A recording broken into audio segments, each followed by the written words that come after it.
This morning, thousands of nurses at Brigham and Women's Hospital, they're going to get back to work. That's right. The state's largest nurses strike and lockout is set to officially end, was officially set to end at 7 a.m. WBZ's Penny Kmitt has been covering this labor dispute since it started, and she's live in Boston with the very latest. It's very loud there, Penny. Well, Chris, I've been out here for days, and this is the loudest I've heard it. Thousands of nurses finally making their way back into the hospital after what's believed to be the largest nurses strike in state history.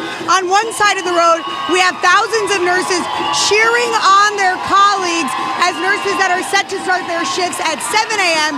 make their way into the door here. Follow me. You'll see lots of smiling faces, nurses here so happy to be back with their patients, cheering each other on, some of them holding hands, even crying as they make their way back into the hospital. We have 4,000 nurses have been out here every day for 5 days, picketing and protesting, and it all comes to an end right here. But it comes to an end without a contract or agreement, and that's what the union representatives tell me is so frustrating. They are so happy to be back inside of the hospital, back with their patients, but still no contract, stuck primarily both sides on health care premiums and pay.